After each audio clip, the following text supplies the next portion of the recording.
Trenton Garvey, a 23-year-old executive chef from Union, Missouri, would compete on the 20th season of Hell's Kitchen, aka Hell's Kitchen Young Guns.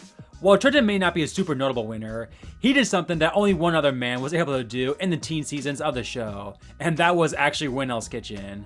Today, we'll be going through his entire run in season 20 and see how this quiet baby-faced Midwestern kid was able to overcome it all and break a near decade-long curse in Hell's Kitchen.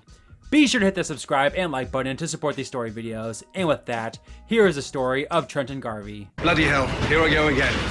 As I mentioned before, most premieres for winners are usually under the radar, even more so in New School Hell's Kitchen, as there's very little character building and it's essentially just signature dish tasting. But since the signature dish tasting is more spread out, this does give us a chance to meet Trenton right away, as after a good opening confessional, Trenton would admit to Ramsey that he had never been outside Arkansas or Missouri. And as a fellow Midwestern kid myself, I can only imagine going from that lifestyle to going to LA with a bunch of strangers and having to cook for Gordon Ramsay up close and personal. Nonetheless, he would impress Ramsey right away, earning a 4 out of 5 on his signature dish. The rest of the premiere was essentially nothing for Trenton, and the second part would also be pretty quiet, which again, isn't always the worst thing in the world, especially in this case, as there was a certain other chef on the blue team that was the main focus for all the wrong reasons. Matthew, at Signature Dish, you delivered me a dish full of shit. In the alcohol challenge, you served me a raw chicken. And then tonight, you served me raw lamb. Worst of all, your attitude sucks. I'm not listening to your bullshit. Give me your jacket. But anyway, that would lead us in episode 3, where things once again seemed to be pretty quiet for Trenton. That was until a certain chicken caused absolute havoc on the blue team. Who told Alex the chicken was cooked? Whoever pulled him. Names, please. Trenton. Trenton. Come up here, you. You told him the chicken was cooked? Absolutely not. Oh, my God. Chef, Oh, my Lord. I fired the chicken. He was behind. I put the chicken in the pan. I'm off for 30 seconds. So I mean, in the grand scheme of things, this shouldn't be too much of an issue for Trenton, and it was just unfortunate how this came about. But still, only Ariel had ever been nominated this early for elimination and gone on to win the show. And the fact that this is one of the only highlights for Trenton thus far, you could argue isn't a good sign. And honestly, episode 4 wouldn't get off to a good start either, as he would make fun of Antonio for him thinking Hell's Kitchen was too hard. Which, to be fair, you could argue actually made him look good, as Antonio was far and away the most hated chef of the season by this point. And then during the challenge, he would pull a Sarah by cooking in a non-stick pan. But after another loss by the blue team, the quiet Trenton would finally step up in a very emotional moment. This is the worst kitchen I've ever worked in. Like, people talking to each other, timings. You up the squid yesterday, Right. can put us down. Right. Up the chicken yesterday by saying to pull that out, put us down. These people cannot get on the right level. And it just kills me. Who should lead then? Dude, I'll step up. I was from a broken family, and nobody's ever together. I've always been underestimated. I want nothing more than just to prove myself. And these people just keep bringing us down. And it hurts. It hurts so much. Now I will admit, Trenton's leadership wasn't really highlighted at all this season, but to be fair, that could be in large part due to what took place to finish off this episode, as after both teams had a bad service, Ramsey would switch up the teams big time, with Victoria, Emily, and Megan now joining the blue team, and thus, Trenton had no real reason to lead the men anymore, as a seemingly more talented woman should be an upgrade. However, Trenton's first impression for his new teammates would not be a good one, as he would actually go away from Ramsey's rules to do his own thing during the challenge, an obvious big no-no. I'm making a simple, tartar sauce. I kind of just went on autopilot and did what I knew what to do. It's just a guideline, be a chef and cook, I threw a little bit of cornstarch in there for crispiness and baking soda. Tell me, what's in there? We got some lemon, and I threw a little bit of mayonnaise and parsley to make it pop.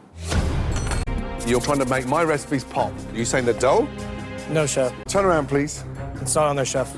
Yep, read it out. It's not on there, chef. No, come on, there must be a little mayonnaise sign No, somewhere. no, chef. And you've got 14 Michelin stars, 37 restaurants, 2,742 staff. Then you can put fucking mayonnaise in your tartar sauce. Despite this though, the switch would seem to indeed help the blue team, as they would win their first service of the season, and then would follow that up with another victory for Service 5, with Trenton being right in the thick of the goodness thus far. In fact, Trenton had been doing so well that even Ramsey wanted to tell him personally how impressed he had been by him. Trenton, I think deep down inside, young man, you are hitting your stride. I'm pushing as hard as I can. Where does that hunger come from? Everybody in my family's always doubted me, but this has just been my passion. Everybody in my family goes, school will be big shot, other things, and I've worked because this is what I love. It's a passion. I mean, just in the past 9 months, I was graced with an executive chef position. Here's the good news. You're learning quickly, you're picking it up, but you seem to be adapting. Keep that up in the blue team especially. Get some rest. Absolutely. Thank you so much. Usually when Ramsey talks to chefs after service or elimination, that's a bad sign.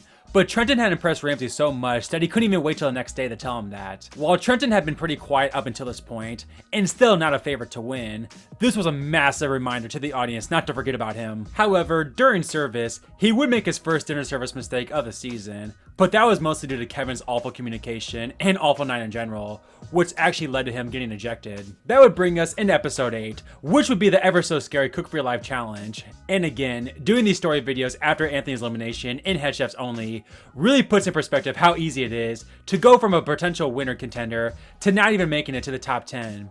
However, the way the contestants would be determined this time is by who the team thought was the weakest, and on paper, Trenton should be good. And while it was shown that Victoria actually picked him as a potential weak link, he wouldn't have to compete in the end. However, I do think he might have gotten spared by the blue team having one less member, and thus Ramsey only chose 2 chefs to compete as opposed to the red team's 3. And had it been 3 for both teams, he likely would have had to compete.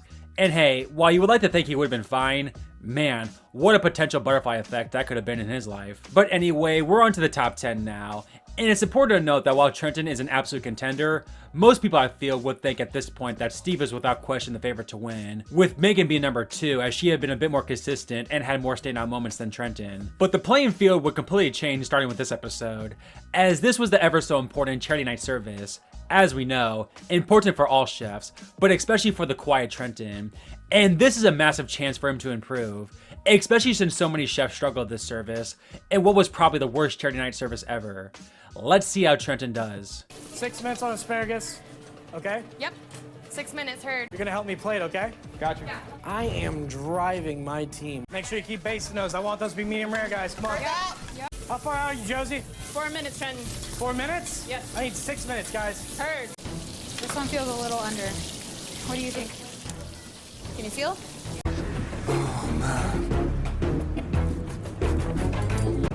Blue team, come here. The chef. Trenton, come here. What is that? Trenton, Yes, chef. who cooked these? Me and Victoria, chef. Come on, guys. Yes, let's go back in the pan. Let's go. You pushed so hard and you thought you were pushing your team and then they never pushed back. Hot pans. Go, please. Despite issues cooking the fillets in both kitchens, Trenton and Josie have delivered the final course to very happy diners. So I mean, while not super dominant, again, it was mostly Victoria and Megan at fault as opposed to Trenton's leadership for his course, with Ramsey even touching on this. And while he was somewhat considered for elimination, it would indeed be Victoria and the powerhouse Megan up for elimination, who not only had a bad night cooking, but as a leader as well, which is something to keep in mind going forward. In the end, Victoria would be the one to go home, which would bring us to the final 9, the halfway point of the competition. It was an interesting episode for Trenton all around, as he would get only a 1 out of 4 on the blind taste test, but would have a great service along with Megan. However, the latter had a massive bounce back and frankly breakout episode, getting a 3 out of 4 on the blind taste test, and was highlighted a bit more than Trenton during service, winning the best of the worst. But the biggest part of this episode for Trenton actually had nothing to do with him, as his biggest competition in Steve would completely crash and burn this service. How long on risotto, Steve? How long, Steve? Steve? Heard? Get on there, show him again, please. He's obviously not concentrating. Let's go. Come on, Steve, please. Look at me. Are you okay? Yes. I need it rich and lather, okay? Third chef. You understand the consistency of risotto, yes? Yes, chef. Let's go then, young man. Steve does not communicate. We cannot get off to a rocky start with those apps. Steve, come here. What's wrong? I'm struggling. I'm not going to lie, young man. I'm struggling. One of the most accurate cooks I've got in this competition. And you're just like, hey, man, fuck it.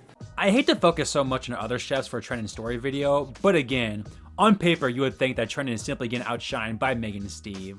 and the fact that both of them would have awful performances in back-to-back episodes, you gotta figure as we enter the final 8, things are now on a more level playing field than they were 2 episodes prior. However, the 3 of them plus Emily would have an incredible overall service at the final 8, easily beating the red team, which would bring us into the final 7, aka the Black Jacket Lounge Challenge.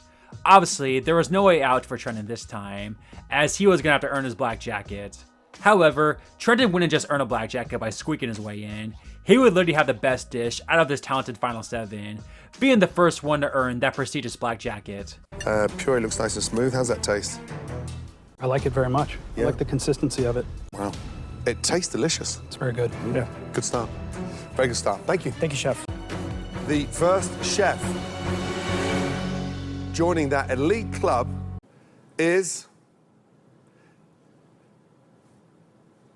Trenton.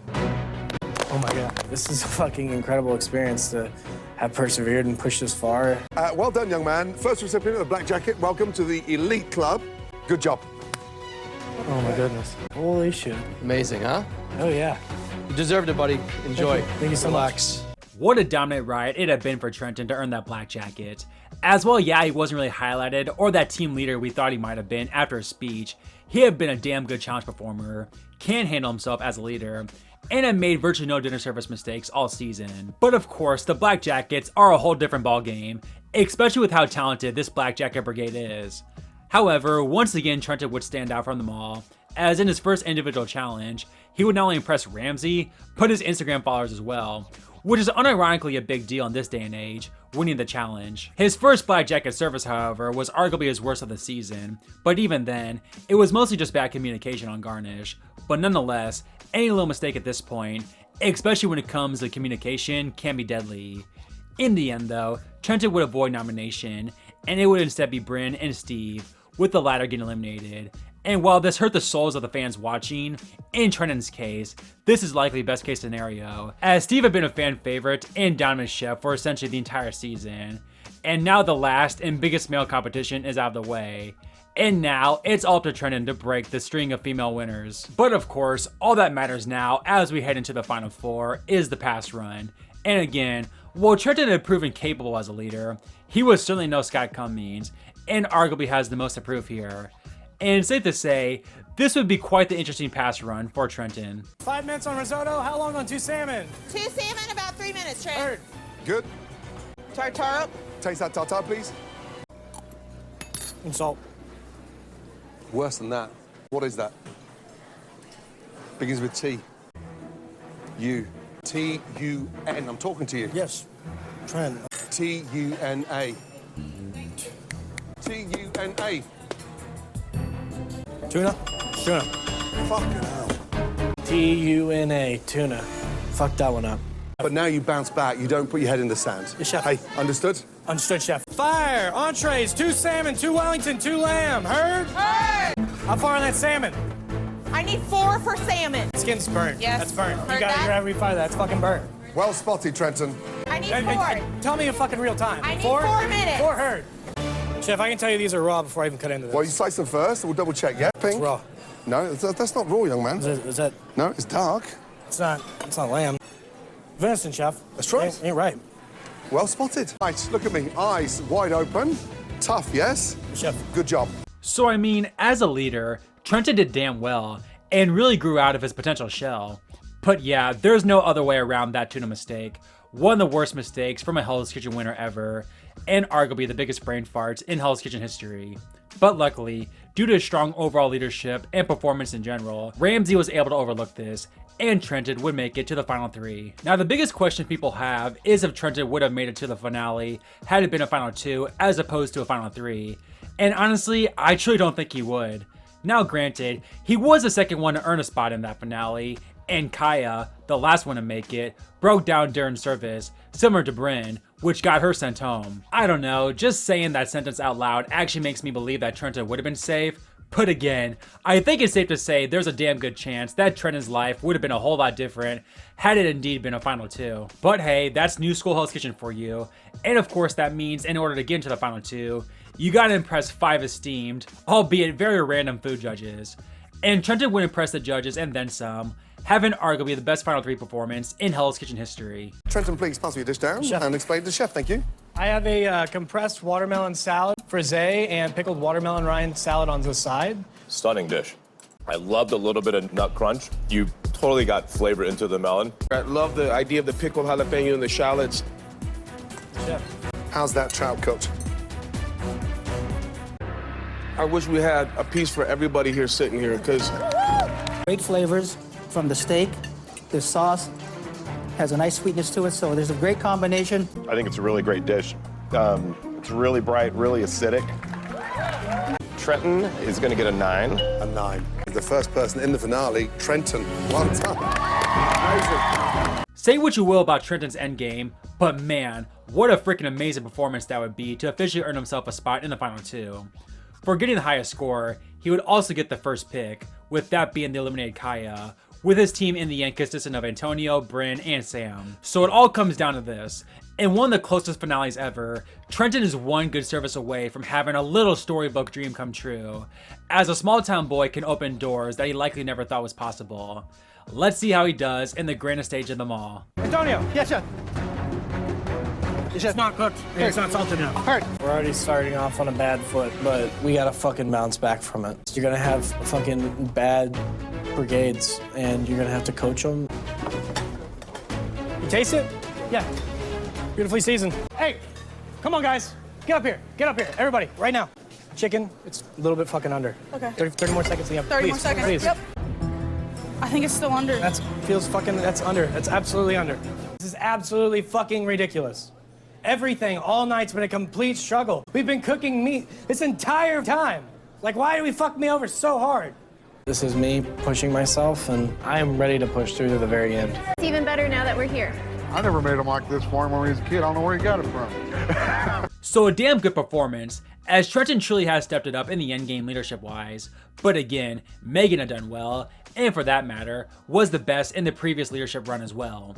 It truly is all up in the air, but in the end, Ramsay would see Trenton as his next protege. 3.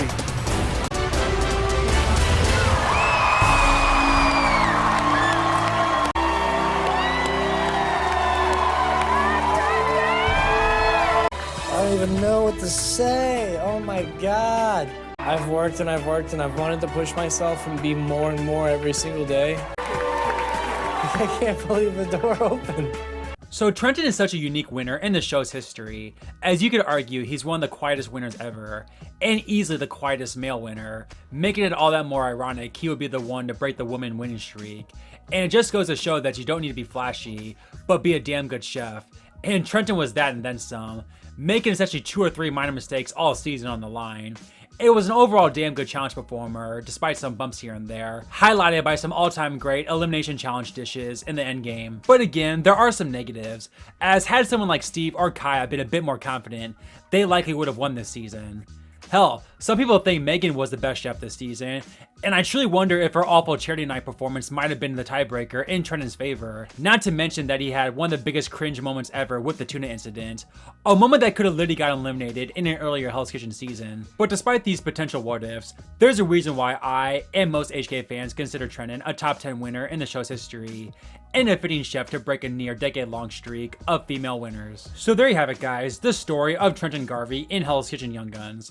Let me know what you think of Trenton in the comments below, and be sure to hit that subscribe and like button to support these videos and my channel in general. And with all that said, take care everyone, and I'll see you next time.